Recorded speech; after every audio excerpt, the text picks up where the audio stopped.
little different. Well, we had some technical audio issues on one of my shows, so we had to revamp a few things just for the next probably just 2 shows. But don't worry, I'll be back in my little comfy couches in just a moment. I'm hot on Facebook. If you are watching on Facebook, we're live, booze. We live. Okay, so listen. I've had a lot of things going on. So in the last couple of weeks, there's been some things happening. Like, for instance, I was at the Texas International Hair and Trade Show maybe about 3 weeks ago. If you didn't see all of those pictures, I was cute. There go one of them. Brand Ambassador LA at the Texas International Hair and Trade Show. Yes, you've seen him on all of my ads. That's the bestie. What? Anyways, and then guys, I had the best experience ever, let me just tell you, at the Couples Lounge, 2 whole weeks in a row. Ramon and Candace Tuck. You see, I'm cute, y'all. She flips the hair. You can't see it because you watching the pictures. But again, let me do it again. She flips the hair. Hey, okay, listen. I had the best time with Candace and Ramon Tuck on the Couples Lounge. If you have not seen it, you need to go back and look at the replay. We were talking about fantasies, we were talking about role plays, but we were also talking about something near and dear to my heart. If you are a couple with disabilities, we were talking about how to overcome those disabilities, how to reinitiate that love and that fire and that passion, even though now you are suffering with something. That could be lupus, that could be cancer, that could be diabetes, that could have been a spinal cord injury, whatever. We were talking about that a lot on the show, and in the month of October I will be doing a series about that. So I am so excited to talk to you guys about BDSM though today. And as you guys know, it's bondage, dominance, sadism and masochism, but it's from a different perspective. We're going to give you an educational perspective today from a Dom that is very near and dear to my heart, Mr. Carl Scott and his girlfriend Cassie. Don't they look cute, y'all? Oh, love, yes! So soon as I come back, they will be seated with me and we'll get a chance to talk with them. So we'll be right back on Power Play Radio.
What up? You are watching Candyology. My name is Candy J. I have some special guests in the building. They might look familiar to you. Their names are Carl and Cassie, and they were visiting me on a hold on now, I'm having technical difficulties. Leave for now. Thank you. They were on my show a couple of weeks ago and we had some audio trouble, so now we back so that you can really hear some things going on. What up, y'all? I didn't tell them anything about you, so go and introduce yourselves. Hi, I'm Carl. I go by Sir Teddy. Sir Teddy 318 on Fit. Forgot my handle there for a little bit, I've been in the lifestyle for a while now. I'm just here to, educate and have fun. Mm-hmm. And I'm Cassandra, and I go by Miss Galaxy on FetLife. Oh, and tell people what FetLife is, because some people don't know. Some people don't know. It is Facebook for kinky people, basically. Oh, Facebook for kinky people. Then everybody should be on there, because everybody got a little kinky in there. Yeah, That's but true. this is more designed towards social interactions, meeting with different groups, munches, being able to share your pictures and videos without going to Facebook jail. The good stuff. Pause, rewind. Munches. What are munches? Munches are it's a social gathering where you get to meet other kinky people in your community. It's like a potluck. Everybody brings something or you have it catered out. And you hang out, you talk, you go over a discussion or two, different topics like contract negotiation or different impacts and things like that. And then you have an opportunity to break out and play with other people that are there. Okay. It sounds like I might need to go to a munch. Huh? There What do you are. think about that? We welcome everyone. There's no kink shaming. So a lot of the groups, once you go through your vetting process, you're more than welcome to come through. Oh, and can you tell me a little bit about what the vetting process is? Vetting process is how we keep everyone safe. Checking backgrounds, making sure that you're not A sex offender. sex offender, no crimes of violent natures, things of that. Just to be able to make sure that when you do come, everyone is safe. Crimes of violent nature. Oh, wow. Domestic and spousal abuse, Ooh. battery, things of that nature. So tell me a little bit about what BDSM really means to you.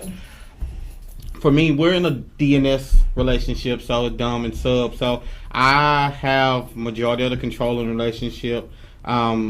It's not to say that my partner is weak-minded. She just offers up that power to me to be able to control certain aspects of her life. Yes. So let's break this down. What does that really look like, though? Do we have a contract? We have a verbal contract. We in do place. have a verbal Yeah. contract. We have been through a negotiation process. So our negotiation, we talked about things that are hard limits, soft limits, things that can be pushed and things that can't be pushed. For anyone that's wondering, hard limits are the absolute no, and soft limits are things that you may be willing to do with enough incentive or enough positive push in the right direction. Safe words. Oh, wait. Safe words. I remember somebody talking about safe words. So what kind of safe words do y'all have, Cass?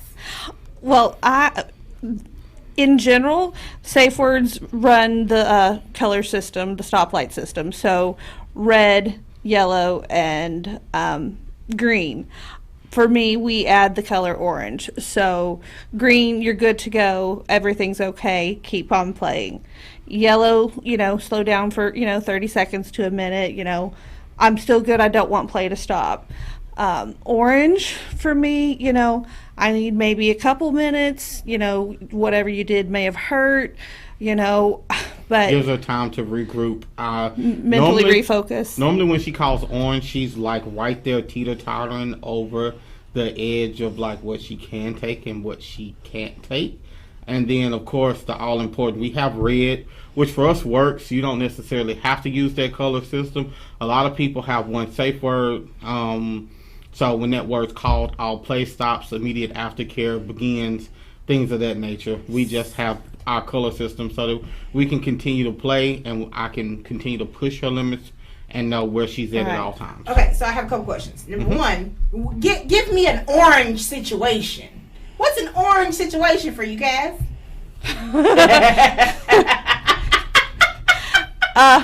Electrical play. That's Electrical play. E-stem is what we call it, but she does not like the noise in E-stem. So that is one of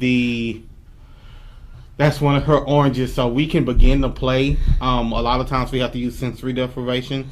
What that is where I take away normally her sight and her sound to intensify the other senses that she uses with the sensory depth.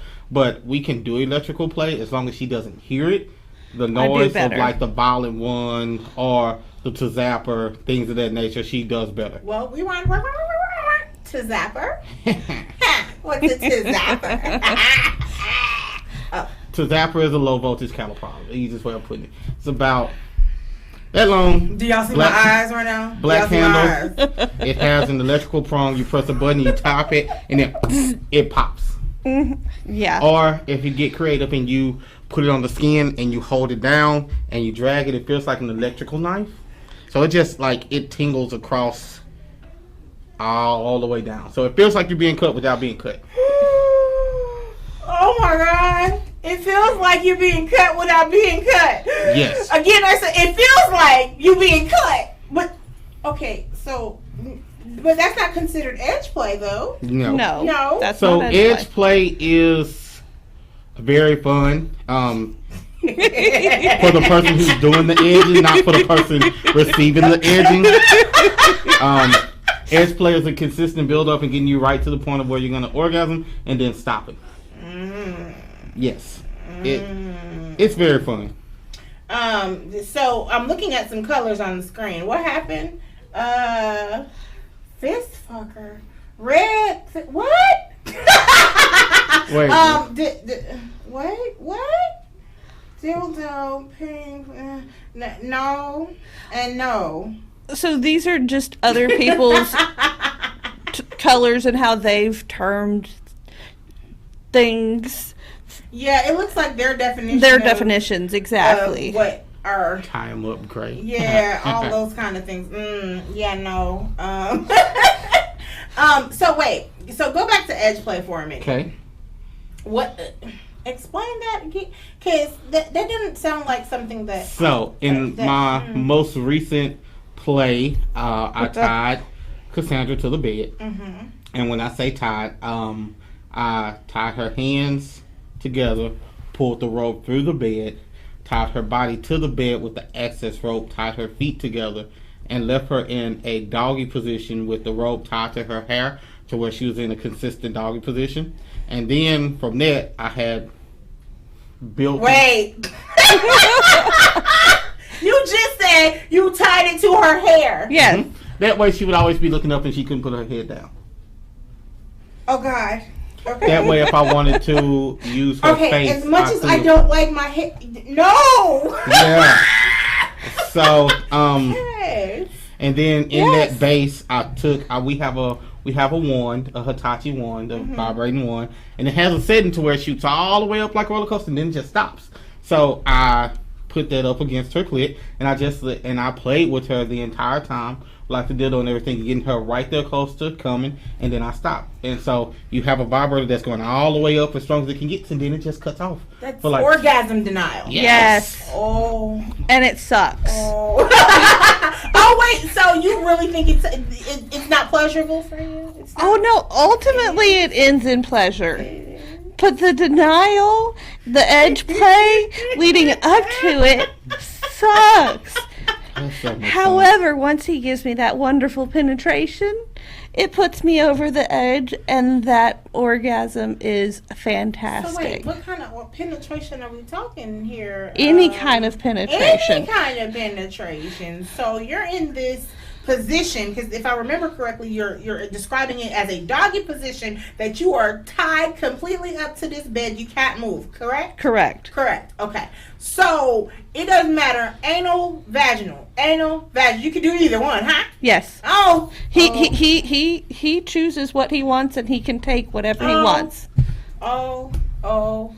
So, guys, if you're cringing a little bit, it's okay. Kink is not for everybody. That is true. You pick and choose what you really want to do, right? That exactly. On the screen is exactly what they are talking about right now. Right. Yes. Yes. Oh. Now, see, I would like that part. What I wouldn't like is the hair. The hair part, no, that would be a hard limit. The thing for me, is, no. with that position, if I'm teasing you from the back end and I want to take your mouth, you can put your head down. With the rope tied to your hair, you have to be pulled back up. Well, then that would be a hard limit because you're not gonna do it. But all of that goes in forth with the negotiation. Right, exactly. So how important would you say is the art of a contract and the art of negotiation? So let's be honest. A contract is something that's gonna be long term. Contracts are not taken lightly. There's a lot of things that you have to do in order to form a contract. My contract was, how long was that one? I like don't remember. 70 pages, I think you said. It's like Very 70. long. It's like 70 pages. It has the words, the details. It has a non-disclosure agreement in there. It has a little bit of everything. Now, negotiation happens in between play. So let's say you and I were gonna play. We'd sit down and be like, hey, I wanted to do an impact or a spanking play. You'd be like, okay, well, that's fine. These are the places that you can't hit me at. I'd be like, hey, do you have any medical reasons like sciatica or things like that that will prevent me from, going hard? I would ask you, hey, what's your safe word?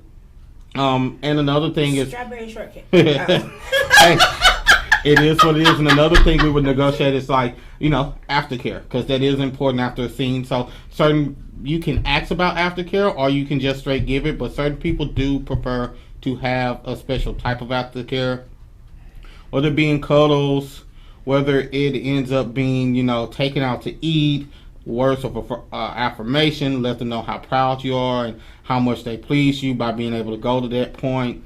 When I did have my old play partner, she was she preferred glow-in-the-dark bubble bath. So you drill a bubble bath, you get a bunch of those glow sticks, break them, and throw them in there.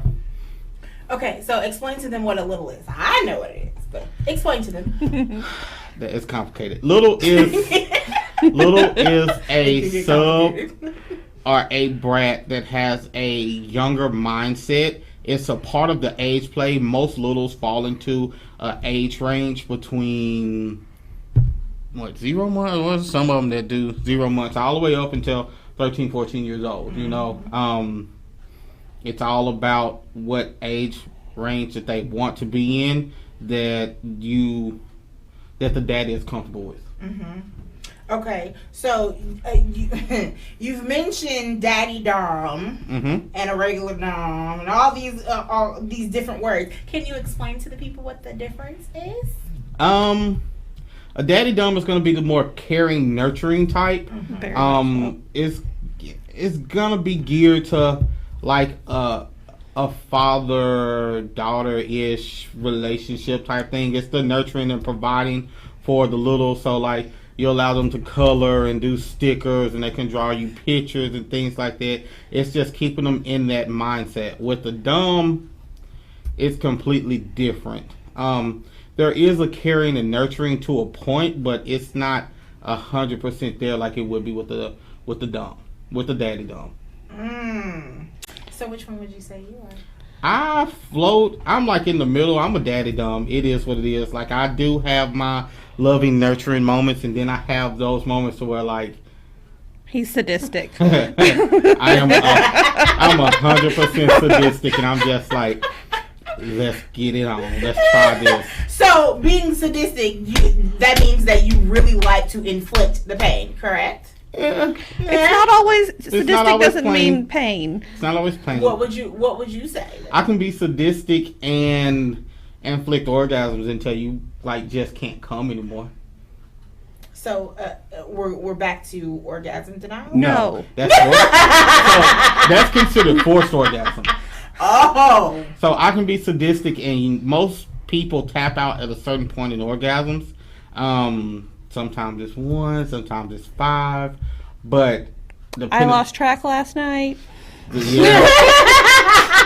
It got to a point to where she was mumbling and she couldn't understand anything, and she like literally she couldn't move, and she just had to call a color because she could not come anymore. Like it was pushed beyond the limits of what normally happens. It was interesting. I don't think I've allowed myself to be pushed that hard. Me either. No. So that was a first? That was a first. So how did you feel then? Overwhelmed. But that can be a good and a bad thing, I think. Yes, Which and one would you say it was?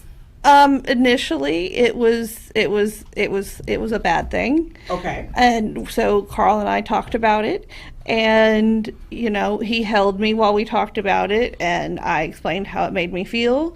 And now today, it's a delicious soreness, and it reminds me about how I love how I feel, and so it's better today. But if he had tried to continue more last night, which he wouldn't have, because I did call a color, I did call red, and so he did stop.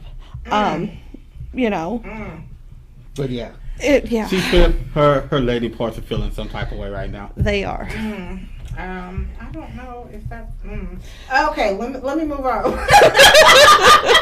Because I have words to say about that. But so when you think about BDSM, right? Your mindsets are a little bit different because you're actually in the lifestyle, right? Correct. But the normal person, if they're not in the lifestyle, they think about things like role play, which is not always a part of having to be a part of BDSM. They think about spanking and wax play and flogging and tickle torture, which can be delicious. But what are some of the things that people should go past that generic thinking and enter into? What do you think? The easiest thing is, if you're interested in BDSM, 50 Shades of Grey is not a standard. It is not an accurate representation of what happens. Do your own research. Reach out to people. There are books on it. Of course, there are kink-minded individuals like myself and Cass here that are open to communication. It's important to remember that not everybody's definition of BDSM is the same. Just because you think that, flogging is this, somebody's definition of flogging is something else. Absolutely. And so, having an understanding and a firm base of what it is and what it isn't, because there are a lot of people that pretend to be in the lifestyle that's not actually in the lifestyle, that they just don't know anything about the lifestyle in general.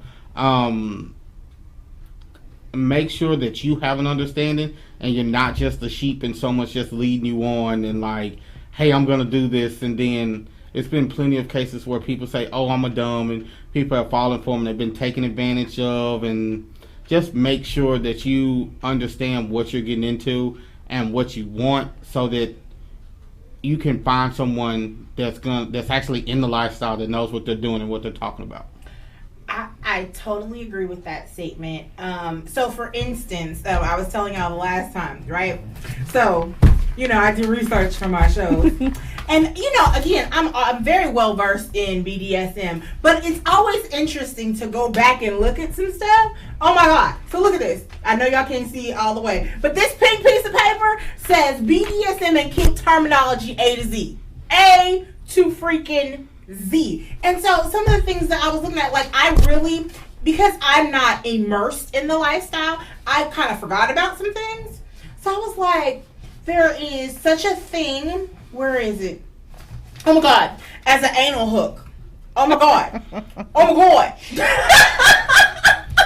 Have you ever used the anal hook? No. I have. Oh. And how did that turn out? Because that smile. Well, it was very, very fun. It's a great torture tool. Okay. So you would definitely say it's more of a torturous tool, right? Not necessarily. Depends on if they like anal. If they like anal, it's wonderful for them. Okay. Because, I like anal, but I don't think I'm going to like a hook in my book. Yeah. You don't, not necessarily. Okay, so the way it works is with that hook, it just depends on how you use it. Now, if I take the hook and take a piece of rope and again tie it to your hair, to where every time you move your head, it pulls this hook, you never know. Oh, that does not sound sound great. Yeah. No. You have to experience it to know about it. Do you see why he's bald? Yeah, I can see. No, that's not the reason why I'm bald. Trust me, in the least bit. Cassie's just playing with you. I am. Some other things that I was like, oh yeah, I forgot all about. What about breath control and breath play?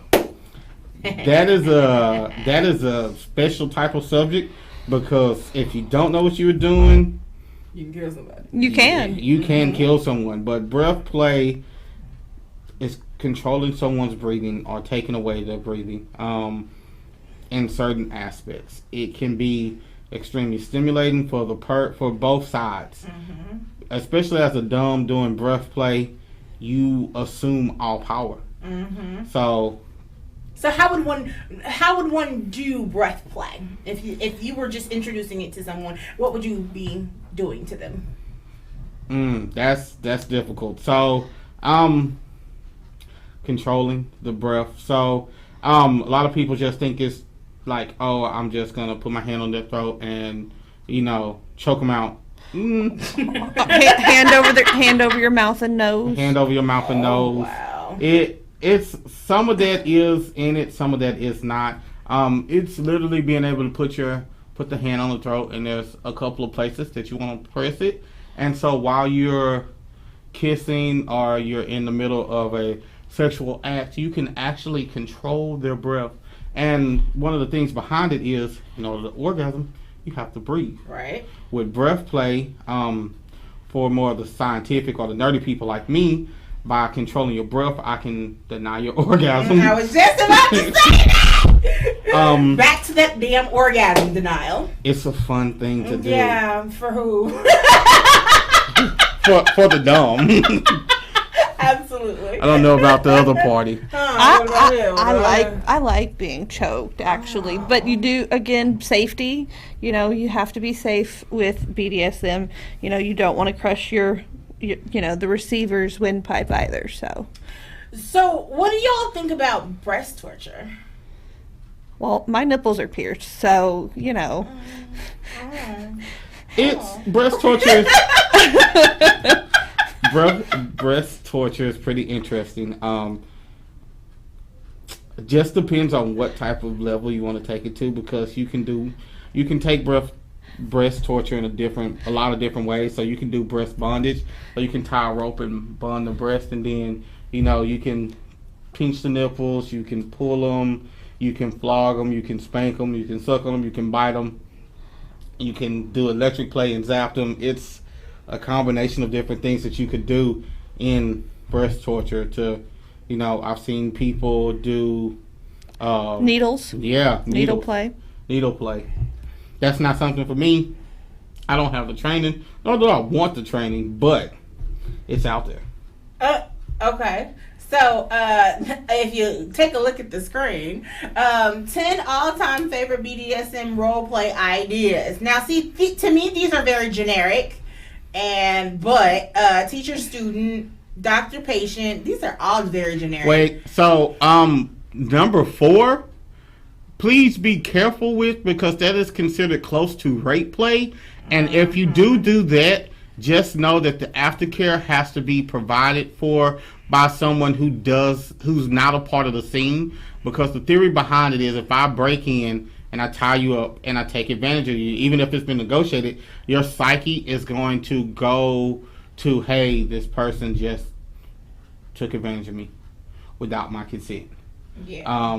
So if you do that, just make sure that you have a third party there to provide aftercare, and you do give it time, because the psychological aspect of that can be very detrimental. Yeah, like, all of those seem to be very generic for me. I mean, like, and I'm not immersed in the lifestyle, but all of those are generic for me. Like, that's just normal on a Tuesday. You know what I mean? Like, law enforcer and a convict. Ooh, okay. I mean, I don't get turned on by those things anymore, because that's just, I was doing those kind of things when I was 16, Younger? 17, 18. I can understand those, yeah. and I mean, with people that, what did you call me at one point? Vanilla. Yes. Vanilla. I mean, all of that, but still, all of that was in there. So I wasn't quite all the way vanilla. I was. These are just like, these were like, I'm going to be honest with you, a lot of these are more vanilla people's considerations of role play. Right. Fantasy and role play, and it to me, it's not really BDSM. It's just a role play. It's just really a fantasy, and you're fulfilling that fantasy.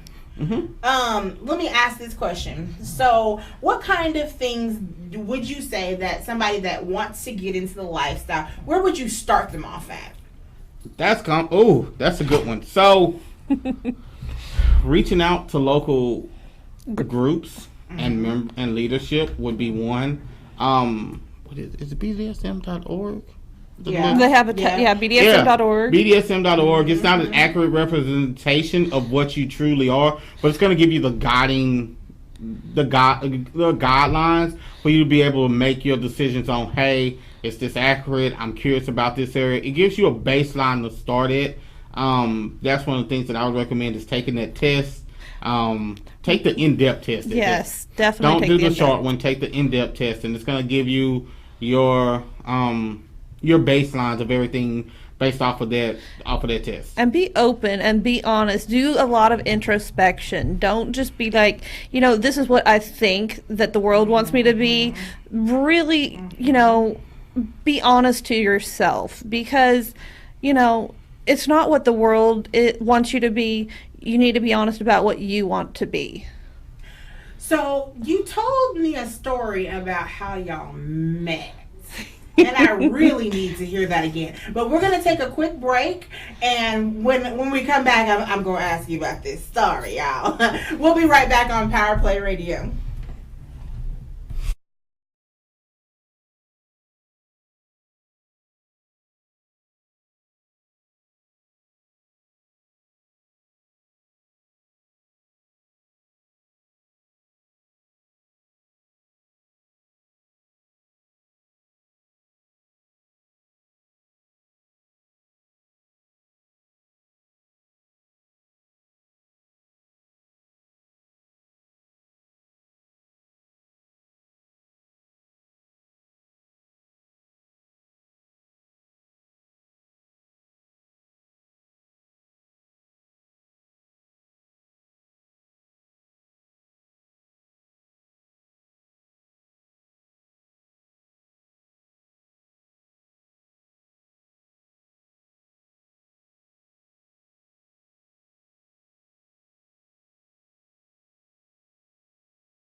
Welcome back to Candyology. I'm your girl, Candy J.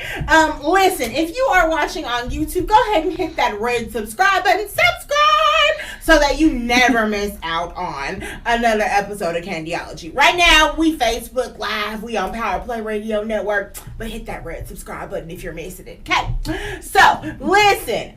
We were talking, and I wanted to hear this story because I felt like it was a fascinating story about how y'all met. I need to know. Who gonna start? Who gonna start? Again? Who gonna start? We met at a BDSM party. I was a unicorn there. Explain to the world what a unicorn is, Cass. I was the bright shiny penny. It was my first time there. I was a single female, brand new, fairly brand new to the BDSM scene, and literally the very first party I'd ever been to, and Carl showed up late to the party. Oh, CPT time. Oh, okay.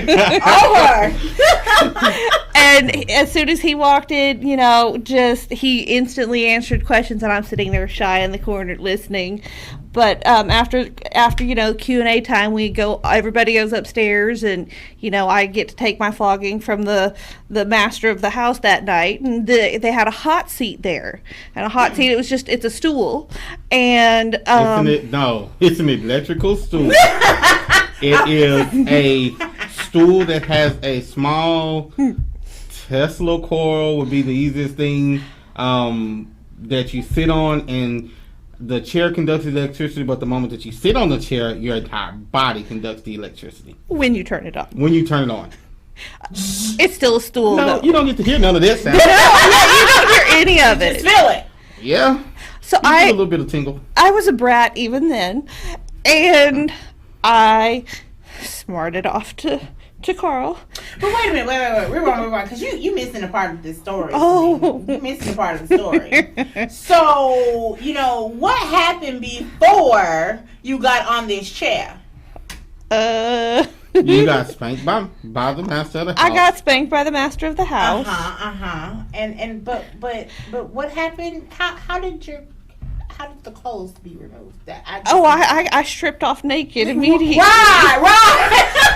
Yeah, You skipped that part. Yeah, she was naked. I have no shame. Oh, so you just let it go. Mm-hmm. Yeah. Celebrate. You know, Good times come on. Yes. Jesus. Yes, the girls were out. This was pre-nipple pierce. No, this was not pre-nipple pierce. No, it wasn't. This was like 5 months post-nipple pierce. Yeah. And people loved my nipples, and my nipples were still very tender.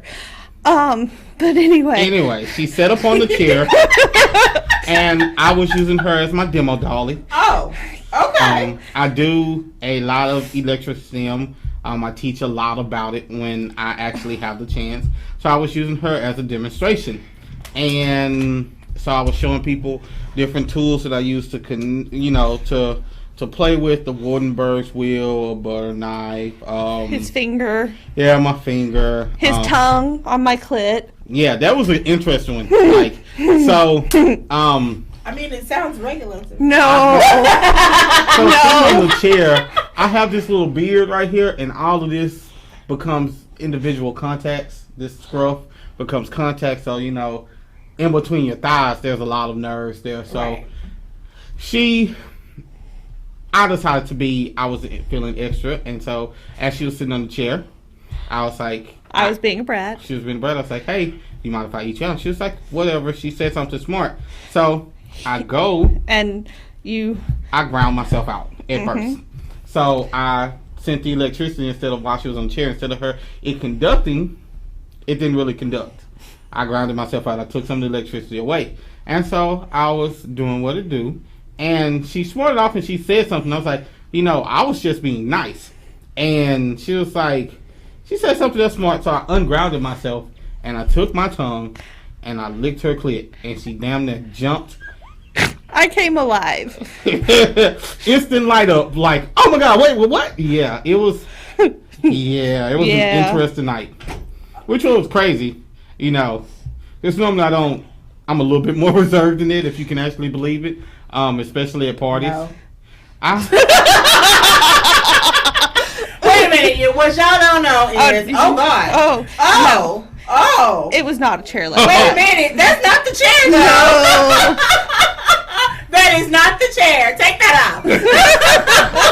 I have to look at it like, can I manufacture that at the house? Don't give him ideas, Don. No. Let me completely forget my whole train of thought. What was I saying, man? Oh my God, that threw me all the way off because I'm not sitting on that. No. But I was going to ask a question, and that completely threw me off. We talked about Japanese bondage. Shibari. Yes. Can y'all elaborate on that for me, please? Shibari is a delicate style of rope tie. It goes way, way back. I think close to the Edo period, maybe a little farther Each shibari tying represents a different house at the present point in time. So every house was tied completely different. So every house had their own type of rope work. And it is real. Yeah, shibari is the delicate, intricate way of tying. It's more artwork. That's how I look at shibari. Shibari is a artwork. It is. So what's the pleasure of it though? Like rope play and all of this type of bondage. It's not just rope play, tie me to the bed. He could do rope play, tie me up, and then have me get dressed in my clothes and take me out in public. And wait. Yep. It's called a rope corset. So I would take her and I would get her naked, and I would tie rope. I would take my rope and I would tie her in an intricate design, something that's semi-comfortable that she can go out and about in. And then I would put, I mean, we got one. No. I'm joking. We didn't have enough time. The 3-hour drive in Shibari, I don't know how that would have. No. Maybe. I just gave him an idea. I'm sorry, guys. No, we'll just come to your house next time, and then the 20-minute drive. He can do that next time. Okay. Yeah, pretty planning. But But no, he can tie me up, and then he can have some place where it's runs along my clit, and so then walking, have me walking certain places, getting that clitoral action that works me going up. to the store, grocery shopping in a dress. I'm thinking about rope burn. Okay, so there are different grades of rope, and for things like that, unless you just want to be a complete sadist, you use a softer grade of rope. Oh, okay. And he could just send me like you said, to the store, even for groceries. But he could send me to the store on an errand just for him, or he could be there with me. But it's I'm in what he put me in, and people see that, and they know, whether they want to admit it, they know, and it's very interesting some of the looks we get when we do some of our crazy stuff. Yep, there we go. There we go, guys. Yeah, that's. Yeah, I can actually do all of that. It looks fun. It is. It's nothing. I as a rigger or someone who likes to tie rope, there's nothing like seeing a naked woman in front of you as a canvas, and your shibari or how you tie her up are ways to express your art form and to become creative. But at the same time, you get to remove the ability of motion from them, and they enjoy it. And see that, and as I said before, like I really want to shed light on the fact that people can play in all different types of ways. It does not have to be painful. It does not have to be sadistic, all of that kind of stuff. It can be completely just an art form, and you just want to walk around and see it, and that turns you on, and it is what it is, like for me, everything is a no judgment zone because everybody has their own thing that they like. Very true. I'm into a little bit of public play, so yes, right. That part. There's nothing like going out on a dinner date and having your phone and it's connected to a vibrator that's on them, and you're sitting at the table and people think you're playing games and you're just changing the vibration pattern. You're pushing it up, you're pushing it down, Right. Especially if you go to a club. That part. Hey, especially if you go to a club and you get one that responds to music. Right. Like on our bedroom candy line, we have Groove. It's called Groove. So it has a little vibrator in the middle of the panties, and you can speak to it, or you can play music to it, or there's just a button to zap you. And it is wonderful because it's just going out and. Yep. Hi. Oh, talking to the waiter. Yeah, I'm great. I just want some. But twitching all the whole time. It's wonderful. You can bring it back up on the screen. So Bedroom Candy has a few things on our soft line. So all the way over to the left is our suspense swing, which is really fun, guys. It holds up to 325 pounds. So it does hold me on up. The next one is Play With Me, and you can put your legs in the straps and it's wonderful. I thought that was the don't run. Yeah, you can put your legs. See the bottom of it. You can put your legs. Oh in the no! sky. See, I thought it was the don't run. You know where you put it underneath the stomach and you pull it that part. to where they can't It's run versatile. from you. Ah, okay. You just turn it over. Okay. Right. The third one is where you put the ties underneath the bed. Yeah, the mattress Yeah. restraint. And then the last one, of course, is our eye mask, which it's wonderful because it completely blacks out. You know, I bought a lot of eye masks before we got this, and I love this one because it's so soft on your face, but it completely blacks out, and that's what I don't like about some other ones. I can still see, and what's the fun in that? You know, there should be another slide with the other stuff of it. As we have soft floggers. The first one is a flogger. Then you have wrist restraints and a dog collar with nipple clamps, which is one of my favorites because I like nipple play. A paddle, the soft kind. Probably not what you have in your closet. Oh, Carl. we have a whole toy roll up. I have a toy roll up. It is semi-massive. If I'm not mistaken, It would take up almost this whole table. going long ways. No, this table I would say. Yeah, close to it. That's a lot. And I thought I had a choice. It's I do buy a lot of my stuff from thekinkshop.com. They're a local Shreveport local. toy shop that builds BDSM toys back home in Shreveport. They do a lot of the traveling shows. They do Nationwide. They sell nationwide. They have a couple of partnerships with a couple of kinky websites and things like that. So a lot of my toys are more along the harder side of BDSM. My canes, my floggers, my zapper, my paddles. Yeah. My bear gloves. So let me ask you this, Cass. And you can't say nothing. What is your favorite thing to do for BDSM? As a favorite.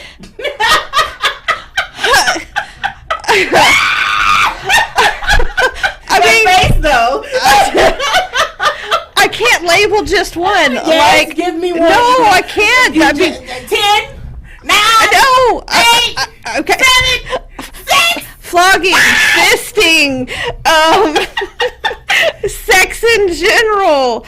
Yeah, I mean, there's more Flogging, than fisting. Oh, so I mean, those of you that don't know, it's putting a whole fist up in there. I'm sorry. Maybe I shouldn't have admitted that. I mean, it is what it is. This is a no judgment zone. I know. So fisting. What do you like about fisting?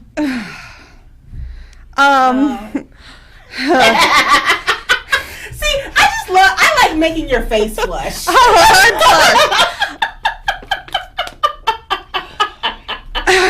that clutch my pearls. You don't have any pearls. I have no pearls. Clutch my boobies. I mean, it's just. She can't even describe. No, I can't. Like, he just.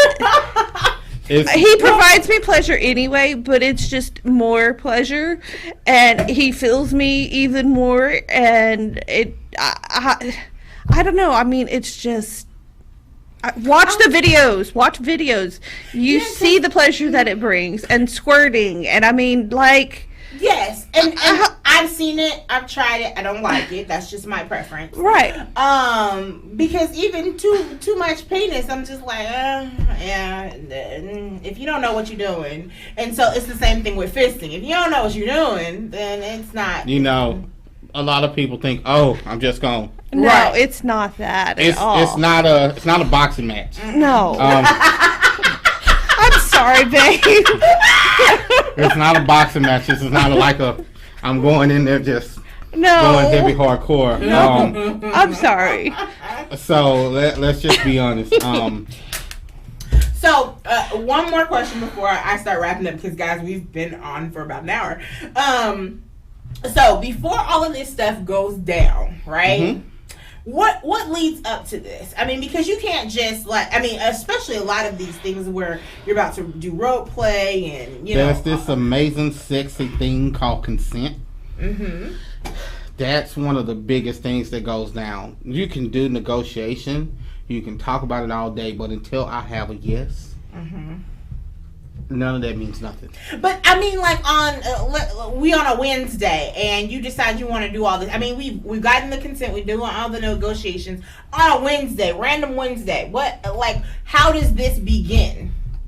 How does this start? How do you get to a point where, okay, today I'm going to tie you up? Or just happen? I tell her either if Wednesday night, I'm going to be like, hey, be ready. Which, for my case, it's me coming home. I'm going to take a shower. I will have already showered. Mm-hmm. She is... Had my hair up in a ponytail. On her knees with open hands, meaning I'm ready for service. So that's kind of like 50 Shades of Grey. Kind of. It's part of it, yes. Yeah, okay. So, but would you say that that's normal for most Dom and subs, or is that just y'all preference? That's just our preference. That's just our preference. Okay. So what do you think other people do? I mean, because I know you know. What do you think other people do? We don't know what other people do. Everybody has their own definition of what it is that they do. It's their... What happens behind their closed doors, unless you're invited to play with them, it's up to them. Yeah. Oh, I thought I thought it was one last question, but this one's to Cass real quick. Have you ever been asked to do pegging? Yes, multiple times. Have you done it? No, not yet. What's the hesitation? For y'all, those of y'all out there, I'm not with it. Let me just be 100% real. I don't ask for it. It's not me. But there are guys who want her to do that. Pegging is me having a strap on and doing a guy as if I was the guy. I'm hesitant to do that right now. I enjoy watching guys do guys. I get turned on by watching that, but right now I still like receiving. So I have not made it to the point where I want to peg a guy. So what about putting on a strap on a woman then? The one time I had that attempted to happen to me, she had whiskey dick and could not follow through. So you never put it on? I'm honestly too fat. Girl, bye. We tried. I promise. There's plenty of harnesses. Well, we tried with what we had. In that line, if you can't just go to an average sex store shop and be like, hey, I need a plus girl harness. Oh, we carry them. That's why I say that. But where we were at with what we had access to, it didn't work out. It didn't work out. That means you. And we were drunk. We were very, very drunk. And so, you have your escapades, and it was fun. And yeah, she had whiskey dick, and I was drunk too, and it was funny. And we laugh about it now. I love her dearly. She knows who she is. Oh! Hi. Okay, guys. So I am going to start wrapping up here. Tell everybody one more time where they can find you. So you can find me on Kick at Kick or on FetLife. Sir Teddy 318, Miss Galaxy. I am a local leader in the Shreveport community for Second Chances, Northwest Louisiana. So is my sub. So we do run a club out there. You can reach out to me on Kick or FetLife. I'm open for all questions. If you're interested in any things that I specialize in, wax play, birth play, electro stem, shibari, bondage in general, any of those things, you're more than welcome to reach out to me. I try to get on like every day and respond to the questions that I do get. So I'm open. And if he doesn't happen to respond, you can message me and I will get with him to help him respond quicker. Oh, Lord. All right, guys. So, again, you can reach me on all of my different social media platforms. I don't know what happened to my music today. Candyology CS on Twitter, on Facebook, on Instagram. If you are watching on Candyology Radio on YouTube, again, hit that red subscribe button. Yes, red subscribe button. Thank you. So, listen, this has been an awesome show. Thank you guys for so much for coming back and getting it done, guys. And it's so educational, guys. So reach out to them if you need some more assistance with BDSM. I'm happy to help you, but they're immersed in the life, okay? So this has been your girl, Candy J, wishing you love-filled days and orgasmic nights. Have a great evening.